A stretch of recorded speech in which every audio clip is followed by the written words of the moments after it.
Dalam peristiwa Isra Mi'raj, Nabi Muhammad SAW melewati 7 lapisan langit. Nah, kira-kira kalian penasaran gak nih tentang 7 lapisan langit dalam peristiwa Isra Mi'raj? Siapakah penghuni setiap lapisan langit?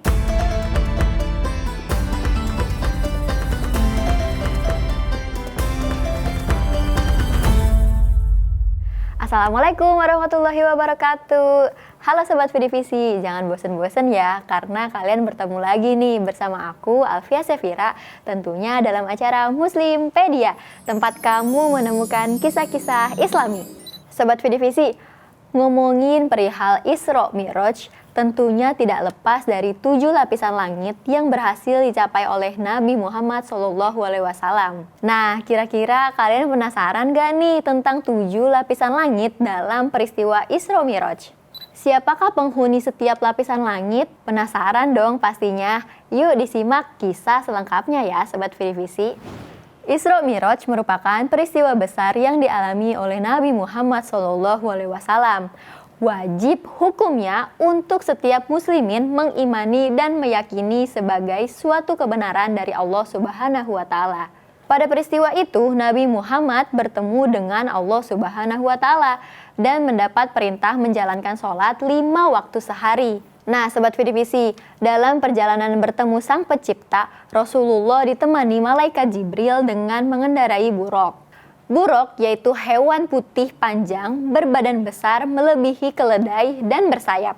Sekali melangkah, buraq bisa menempuh perjalanan sejauh mata memandang dalam sekejap. Masya Allah, luar biasa banget ya Sobat Vidivisi. Dalam peristiwa Isra Mi'raj, Nabi Muhammad SAW melewati 7 lapisan langit. Hal mengenai 7 lapisan langit itu pun terkandung dalam surat At-Talaq ayat 12. Allah lah yang menciptakan 7 langit dan seperti itu pula bumi. Perintah Allah berlaku padanya, agar kamu mengetahui bahwasanya Allah Maha Kuasa atas segala sesuatu. Dan sesungguhnya Allah ilmunya benar-benar meliputi segala sesuatu. Rasulullah SAW melewati 7 langit dan bertemu dengan para penghuni di setiap tingkatannya. Kabar ini dijelaskan dalam hadis Nabi Muhammad SAW yang diriwayatkan Imam Muslim dari Anas bin Malik. Kira-kira Sobat Vidivisi tahu nggak nih siapa saja penghuni setiap lapisan? Langit pertama, Rasulullah SAW bertemu dengan manusia sekaligus wali Allah pertama di muka bumi, yaitu Nabi Adam alaihissalam. Saat bertemu Nabi Adam, Rasulullah sempat bertegur sapa sebelum akhirnya meninggalkan dan melanjutkan perjalanannya. Nabi Adam membekali Rasulullah dengan doa supaya Rasulullah SAW selalu diberikan kebaikan pada setiap urusan yang dihadapinya. Sambil mengucapkan salam, Rasulullah meninggalkan langit pertama untuk menuju langit kedua nih Sobat Vidivisi. Lanjut ke langit kedua. Nabi Muhammad bertemu dengan Nabi Isa dan Nabi Yahya. Seperti halnya di langit pertama, Rasulullah disapa dengan ramah oleh kedua nabi pendahulunya.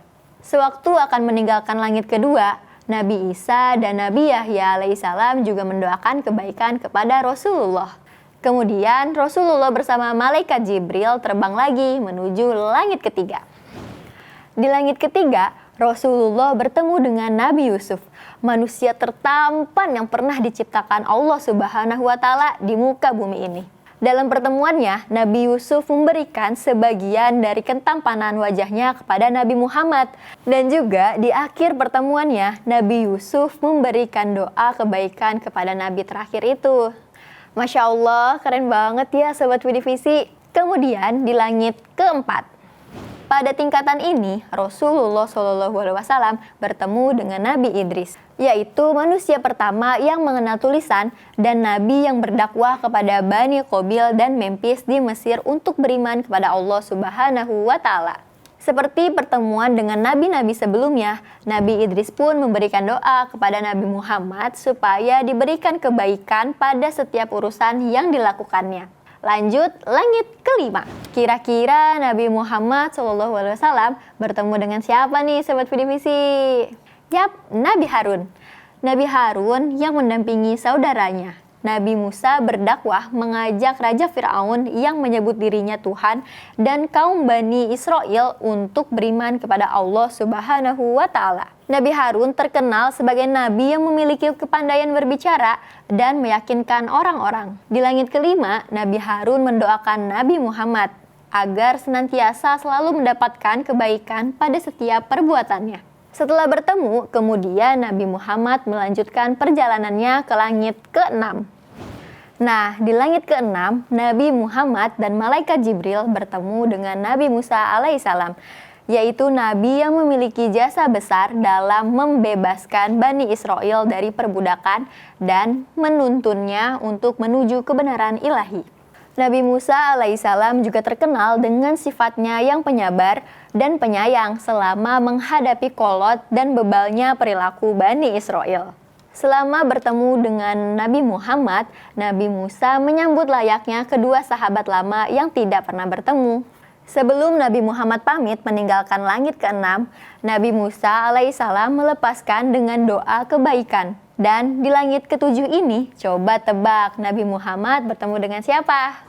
Yap, Nabi Muhammad bertemu dengan sahabat Allah Subhanahu wa Ta'ala, bapaknya para nabi, yaitu Nabi Ibrahim alaihissalam. Sewaktu bertemu, Nabi Ibrahim sedang menyandarkan punggungnya ke Baitul Ma'mur, yaitu suatu tempat yang disediakan Allah Subhanahu wa Ta'ala kepada para malaikatnya.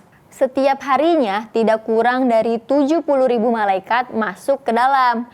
Kemudian Nabi Ibrahim mengajak Nabi Muhammad untuk pergi ke Sidratul Muntaha. Sidratul Muntaha merupakan sebuah pohon yang menandai akhir dari batas langit ke-7. Masih dalam hadis yang sama, Rasulullah SAW menceritakan bentuk fisik dari Sidratul Muntaha, yaitu berdaun lebar seperti telinga gajah dan buahnya yang menyerupai tempayan besar. Namun, ciri fisik Sidratul Muntaha berubah ketika Allah Subhanahu wa Ta'ala pun datang. Bahkan, Nabi Muhammad sendiri tidak bisa berkata-kata menggambarkan keindahan pohon Sidratul Muntaha.